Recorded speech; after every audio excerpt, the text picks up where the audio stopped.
afternoon, praise God. Welcome to this video. சௌந்தரியம் வஞ்சனை உள்ளது, அழகும் வீண் அப்படின்னு சொல்லிட்டு எங்க பாஸ்டர் அடிக்கடி சொல்லி தருவாரு.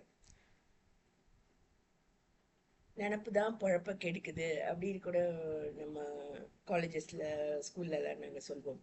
அதனால சௌந்தரியம் வஞ்சனை உள்ளது அப்படின்றத விட நம்மளா ஏதோ நம்முடைய நினப்பு தான் நம்மளை அதிகமாக வஞ்சிக்குதுன்னு நான் சொல்றேன். அதனால நான் அழகா இருக்கேன் அப்படின்லாம் நான் நினைச்சுக்கிறது கிடையாது. எப்பவுமே அப்படிதான். எங்க வீட்லயும் ரொம்ப மிரர்லாம் பார்க்க விட மாட்டாங்க. எனக்கு அந்த பழக்கம் எல்லாம் கிடையாது. எனக்கு அப்படி ஒரு நினப்புன்றது எனக்கு கிடையாது. எனக்கு ஒரு ஃப்ரெண்டு இருந்தாங்க. அவங்க அவங்க ஹஸ்பண்ட் ஆர்ட்ஸ் காலேஜ் ப்ரொஃபஸராக. அவங்க சொன்னாங்க, ஆர்ட்ஸ் காலேஜ் ப்ரொஃபஸர்ஸ்க்கு நினப்பு உண்டு ஜாஸ்தி அப்படின்னு அவங்க சொன்னாங்க. நானும் அதை பார்த்துருக்கேன். எங்கள் வீட்லேயும் ஆர்ட்ஸ் காலேஜ் ப்ரொஃபஸர்ஸ் இருக்கிறாங்க. அவங்க பேசுகிறதெல்லாம் பார்த்தீங்கன்னா இங்கிலீஷ் நாங்கள் தான் நல்லா பேசுகிறோம் அப்படின்னுங்க. இன்னொன்று கோலீக்ஸ் பற்றி பேசும்போது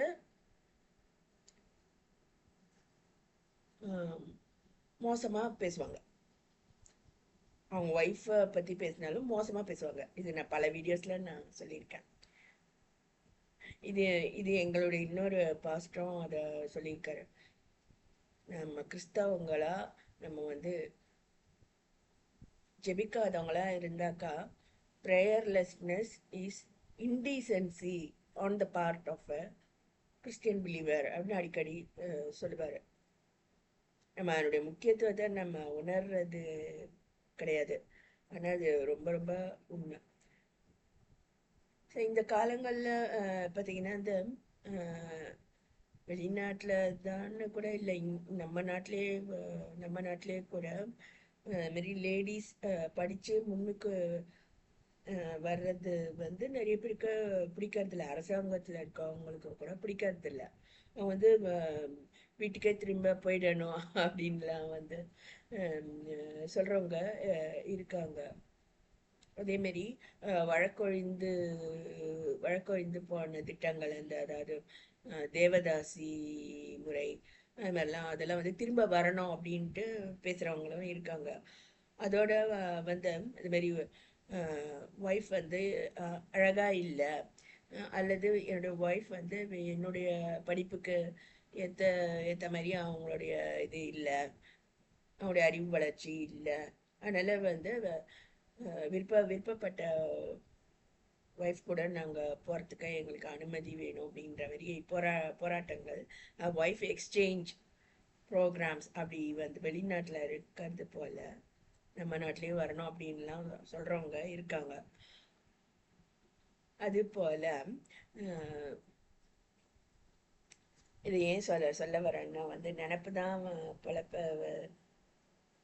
கெடுக்குதுங்கிறதுனால நம்ம அழகாக இருக்கோம் அப்படின்னு நம்ம நினச்சிக்கிட்டாதான் ரொம்ப கஷ்டம் வந்துடுது அப்படி சொல்லிட்டு, நீ அழகாகவே இல்லைன்னு வேற சில பேர் என்னை பார்த்து சொல்லிட்டாங்க. உன்னோட அழகானவங்க எனக்கு 60 பேரை தெரியும் அப்படின்ட்டு ஃபஸ்ட் நைட்லேயே கூட ஹஸ்பண்ட் அது ஆர்ட்ஸ் காலேஜ் ப்ரொஃபஸர் அவங்க சொல்கிறாங்க. அது போல் இதெல்லாம் நான் பல விதமான சூழ்நிலைகள் மத்தியில் நான் வளர்ந்து வந்திருக்கேன். அதோட நான் ப்ரேயர் லைஃப்பில் உள்ளவன். அதில் நமக்கு ஒன்றுமே தெரியாதுன்னு வேற நினச்சிக்குவாங்க. நான் ஆர்ட்ஸ் காலேஜ் கிடையாது, நான் இன்ஜினியரிங் படித்தவன். என்ஜினியர்ஸ்க்கு இங்கிலீஷ் தெரியாதுன்னு சொல்லிடுவாங்க.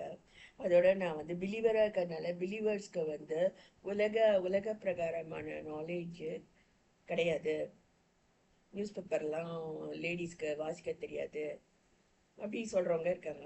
உலக அனுபவம் நாலேஜ் அவங்களுக்கு இல்லை அப்படி சொல்கிறவங்க இருக்காங்க. இது ஒரு பக்கம் இருக்க. நான் பிலீவராக இருக்கிறதுனால கர்த்தர் எனக்கு காரியங்களை வெளிப்படுத்தி வராரு. ஜெபிக்கும் போது கர்த்தர் எனக்கு சொல்லித்தரவரா இருக்காரு. நாட்டு நடப்பையும் சொல்லித்தருவார், வீட்டு நடப்பையும் சொல்லித்தருவார். நல்ல அனுபவம் எனக்கு உண்டு, வரங்கள் உண்டு. ஆனா நினப்பு நினப்பு மட்டும்தான் பொழப்ப கெடுக்குதுன்னு ஏன் சொல்றேன்னா வந்து நம்ம ஒய்ஃப் அழகா இல்லை அப்படின்னா வந்து நான் இதை வந்து வேற ஒரு இதுல நான் சொல்றேன். அதாவது நம்ம சத்ரு தான் அந்த மாதிரியான தாட்ஸ் எல்லாம் நம்ம தெய்வ பயம் இல்லாம நம்ம அந்த மாதிரிலாம் நம்ம பேசுறோம். வம்பும் பரியாசமும் புத்தீனமான பேச்சும் தகாதவைகள் ஸ்தோத்திரம் செய்தலை தகும். ஸ்தோத்திரம் செய்யாதவங்க தான் இப்படி எல்லாம் பேசுறாங்க, அல்லது தெய்வ பயம் இல்லாதவங்க தான் பேசுறாங்க. மோரோவர் நீங்க யோபின் குமாரத்திகளை போல சௌந்தரியம் உள்ளவர்கள் அப்பயும் இல்லையா, எப்பவுமே இல்லையா, அப்படி ஒரு வசனம் இருக்குது. ஸோ சௌந்தரியத்தை கொடுக்கறதும் வந்து கர்த்தர் தான். பாவம் தான் வந்து பாவத்தை பிறப்பிக்குது. நம்ம அசிங்கமா இருக்கோம் அப்படின்னாலும் அது வந்து ஓவர் த இயர்ஸ் நம்ம பாவ ஜென்ரேஷன்ஸ்ல தான் அந்த மாதிரி அசிங்கமான தோற்றமும் உருவாகுது.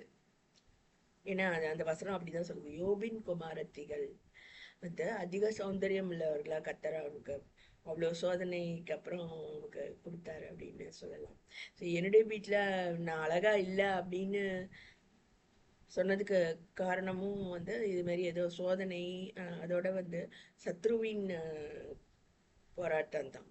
ஸோ நான் தெய்வ பயம் உள்ளவளா இருக்கிறதுனாலையும் வந்து இதெல்லாம் என்னால் இந்த போராட்டங்களை மேற்கொள்ள முடியுது.